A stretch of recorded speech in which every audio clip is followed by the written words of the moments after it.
Uzgerin odojiru maritan albeni zibachizu Kafirain obsani gechi adaga namatechizu Hinkabna adabona lave gotati intani jarrame Ufuma taimbula jirachuk jede singanu harme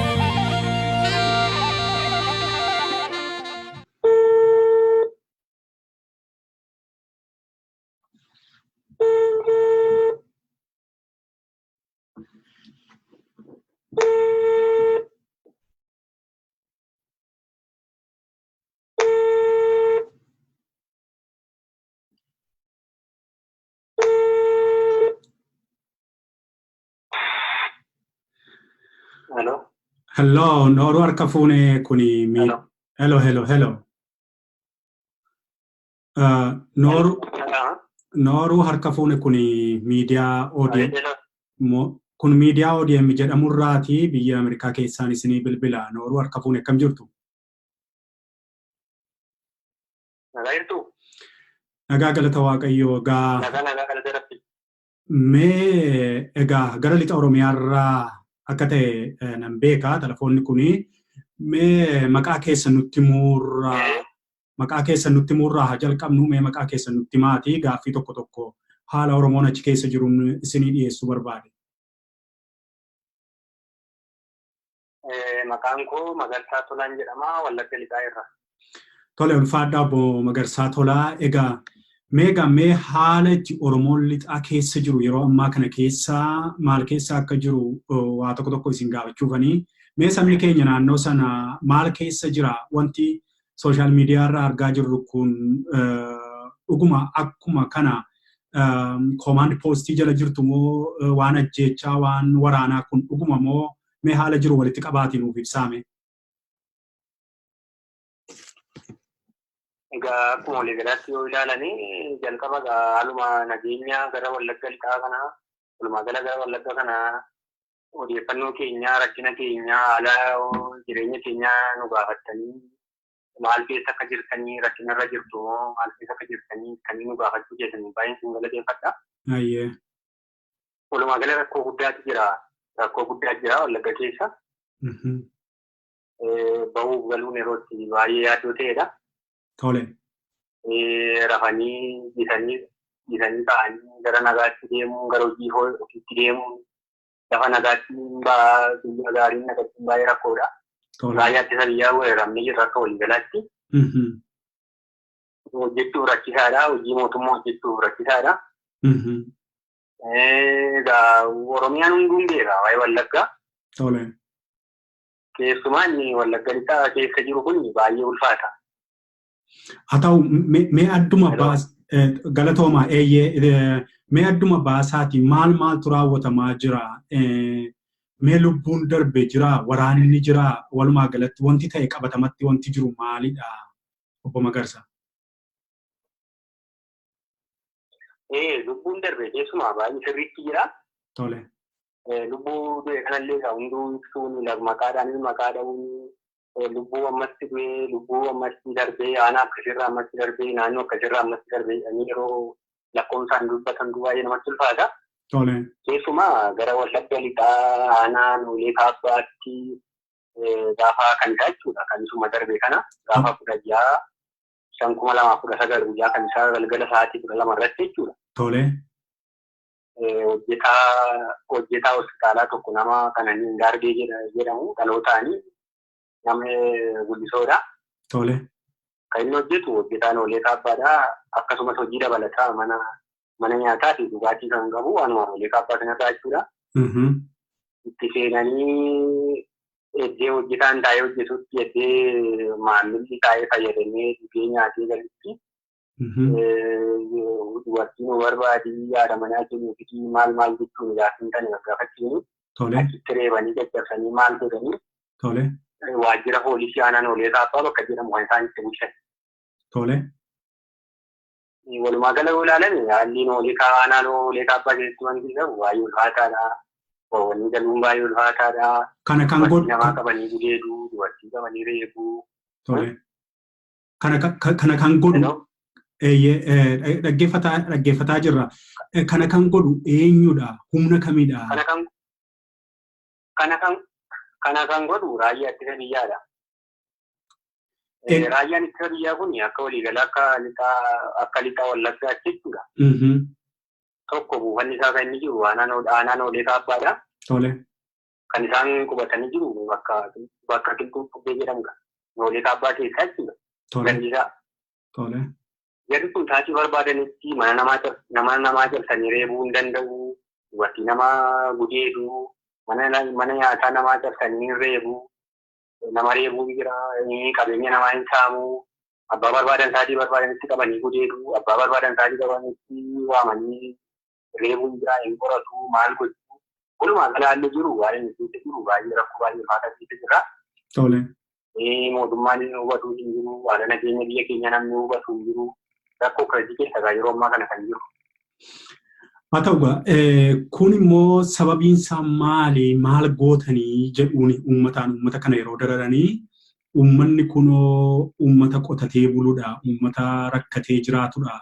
Maal balleessitanii balleessaan keessanii maali jedhaniiti kan gadi baasanii ajjeesanis yoo ta'e abbaa barbaadan fuudhanii ba'anii gudeeddii raawwatan. Maali sababiin? Egaa akka jedhanitti rakkoon isaanii jalqabaa yeroo tokko yeroo baranaa Abiyyiin fa'aa fi Lammaan fa'aa deeggartoonni ABO fi ABO'n hunduu biyya keessa galuu qabdu. ABO duwwaa miti walumaa gala kan biyya kana mormee bahee ABO'n mormee baheera inni isaanii Gimboot Sabaatti maaliif hunduu biyya galeera yeroo sana jechuudha. Namoota mootummaa namoota yeroo sanaa ABO deeggaraa turanii sakaan ABO deeggartadhu. Sakaan ABO deeggarsa gooteedhu. Sakaan immoo ABO duukaa jirtadhu. Sakaan immoo ABO wajjin hidhata qabda jedhanii isaan reebanii. Tole. Sakaan immoo ABO gargaarsa gootee ABO jiraachistaa, ABO mana keessi nyaachistaa, ABO meeshaa bittaa, ABO wajjin jiraattaa, ABO wajjin hojjettaa jechuudhaan kan iddoosaanii kan isaan rakkisaa jiranii. Akka naannoo keenyaatti fakkeenya akkuma kanaan dura yeroo baay'ee jechaa turreetti jechuudha. Hojjetaa baay'eetu kan biyya gadhiisee bahee kan hojii dhuunfaa isaarraa kan gadhiisee bahee jira. Kan hojii mootummaa isaarraa kan gadhiisee bahee jira. Yeroo ammaa kana naannoo biraati jechuudha kan isaan jiraachaa jiran hojii isaanii gadhiisanii sababa rakkoo siyaasaa kana jechuudha. Uummanni qe'ee gadhiisee qajeelaa jira jechaadha. Hojjetaan mootummaas hojjechuu dadhabee iddocha gadi lakkisaa jira naan jechaa jirtu. Walii galatti gaa fakkeenya taati. Tole. Fakkeenya taati. Akkuma beekamu jechuudha wanta qabatamaa baay'ee beekamu. Hojjetaa hospitaalaa noolee kaabbaa kan ta'e fakkeenyaa fi Dooktar Misgaanuu Badhaasaa nama jedhamu. Akkasumas obboleessa isaa Taakkalee Badhaasaa nama jedhamu. Barsiisaa Misgaanuu Affee nama jedhamu. Akkasumas hojjetaa Waalqoo Aanaa noolee kaabbaa kan ta'e Yaadataa Tafarraa nama jedhamu. Fi namoota maqaa isaanii hin beeknellee baay'eedha kan jiran. Akkasumas hojjetaa dhuunfaa hojii mataanii dhuunfaatii gadhiisanii sababa siyaasaa kanaa reebbaa dararaa fi rukuttaa mootummaa kanaa dhabanii raayyaa ittisa biyyaa gosa kana jibbanii kan biyya gadhiisan jedhamutu jiru. Maqaa isaanii baay'ee hin beeku. Kan hin beekudha kan inni amma dubbate. Ilaame obbo Magarsaa Tolaa ABO'n karaa nagaatiin Finfinnee keessaa bulchiinsi isaa geggeessitoonni isaa ta'aniitidha kan isaan mootummaa wajjin waa'ee filannoo qophaa'aa jiran waajjira banachaa jiranooti. Maaliif addatti uummata noolee kaabbaa sanarratti dararaan addaan maali? Moo ABO'dha moo waraana bilisummaa Oromoo soortu deeggartu jechuudhaan wanticha mee addanaa baase silaa ABO'n mootummaa biratti beekamtii argatee filannoo boordii biyyaalessaa biratti eeyyama argatee karaa nagaan qabsaa jira. Wanti kun maaliin adduma bahee maali wanti addaa? Maala beektu akkuma walii galatti akkuma beekamu jechuudha. Kaan inni isaan akka biyyaatti nagaan beera, ABO'n nagaan biyya galeera, Gimboot Sabaatti nagaan biyya galeera. Isaan jedhani Akka nagaatti walii galee irra kan jiran isa gabaasa qabatamaa wanta lafa qabatee jiru uummata keessan jiru raawwatu. Gubbaatiin nagaadhaan lallabamanii booda kana keessa lafa kana keessa qabatamaa jiru. Uummata amma yeroo daramaa jira, amma hojjefamaa jira, amma dhiitamaa jira, amma barataan baratamaa jira, amma uummati garafamaa jira rakkoo addaadha kan jiru. Amma ammaatti abaa'uun sun filma uummata Oromooti. Uummata Oromoo keessa abaa'uun amma jiraateetti rakkoon ta'e tokko. Namni garafame qote bulaan ajjeefame jiru mataa baa'uutiin nagaan kun kan inni badee nagaan kun kan inni badabbatanii erguma raayyaan ittisa biyya keenya weeraree keessumaa nagaan badee keessumaa wanti hunduu badee namni qote isaa dhiisee yeroo itti baduu jira namni hojii isaa dhiisee yeroo inni rakkatee jira isaan mutu. Daandiirra gaafa deemtu rakkinatti jira. Rakkateensa baay'ee ulfaataa jira. Rakkoo ulfaataadha keessa kan inni jiru. Mootummaan isa rakkoo keenyatti baasuu hin dandeenye yeroo ammaa kana biyyachaama jira garuu. Haa ta'u, egaa waliigalatti maaltu furmaata jettanii immoo yaaddu isin akka jiraata naannoo sanaatti maal gochuu qaba uummatichi jettanii yaaddu? Akkuma kana immoo hooggantoota jaarmiyoota siyaasaatiin maal jettu dhaamsa maalii dabarfattu? Ani amma akka yaadaatti kan inni dabarsuu barbaadu uummati Oromoo ammayyuu hin bilisoomne. Ammayyuu garbummaa keessa jira. Ammayyuu dhiibbaa keessa jira. Ammayyuu reebamaa jira. Ammayyuu nagaan bahee hin galle. Ammayyuu mirga hojii isaa irratti nagaan biyyi isaan hojjechuu galuu hin dandeenye waan ta'eef qabsootaa seeraanii karaa nagaanii ammayyuu qabsaa'uutti hubuu qaba. Ammayyuu bilisoomne irra deee rafuu irra hin jiru. Barataanis qabsaa'uu qaba. Barsiisaanis qabsaa'uu qaba. Qote bulaanis qabsaa'uu qaba. Daldalaanis qixa-qixataatiin qabsaa'uu qaba. Ammayyuu uummata Oromoo hin bilisoomne akka bilisoomee dhabee rafuu irra hin jiru. Garbummaa jala jirra. Nagaan baanii nagaan galuu hin dandeenye waan ta'eef wal qooduu hin qabu. Ijaaramuu qaba. Tokkummaan deemuu qaba. Amantii wal qooduu hin qabu. Daangaa wal qooduu hin qabu. Naannoo wal qooduu hin qabu. Uummati Oromoo keessaa yoo namaan gochuu bahe malee ammayyuu hin bilisoomne uummati Oromoo.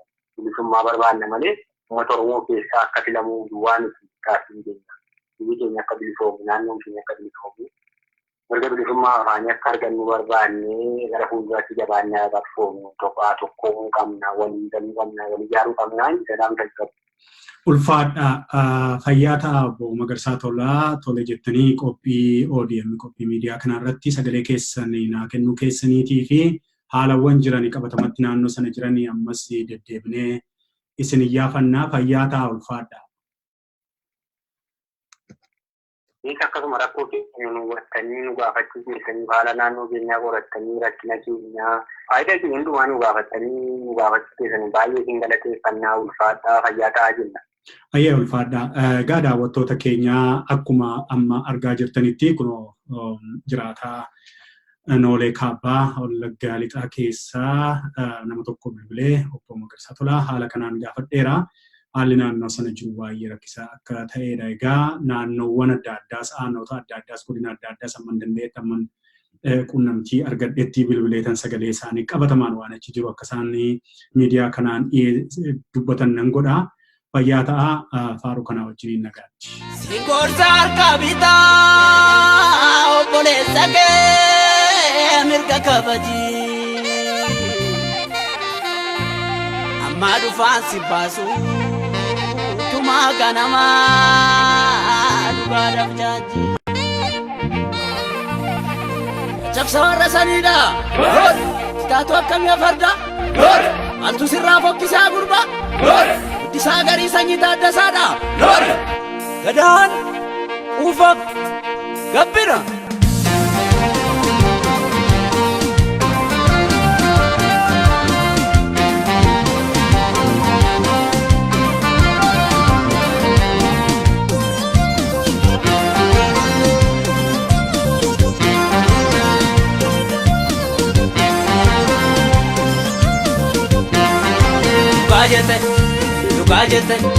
Lukajete a general Taaddasaa Birruu Aadaan Oromoo baduu osoo nu jiru Aadaan Oromoo baduu osoo nu jiru Lukajete jette yaa jeneraal Taaddasaa Birruu aadaan Oromoo baduu osoo nuyi jiru. Aadaan Oromoo baduu osoo nuyi jiru.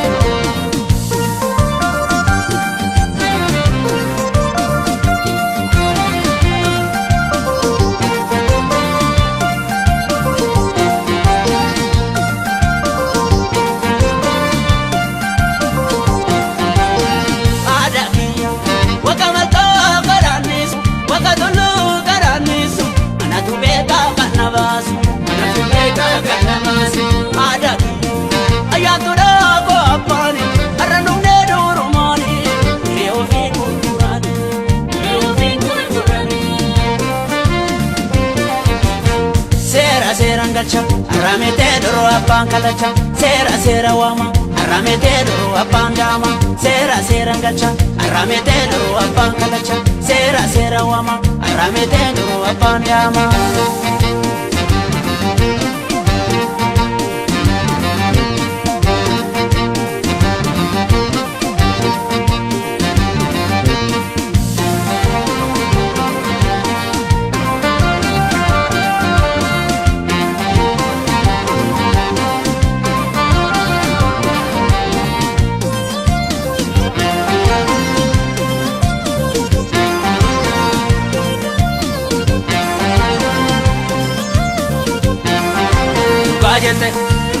Dhugaa jette yaa jeneraal Taaddasaa Birruu aadaan Oromoo baduu osoo nuyi jiru.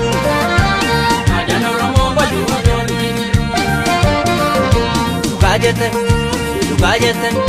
Dhugaa jette yaa jeneraal Taaddasaa Birruu aadaan Oromoo baduu osoo nuyi jiru.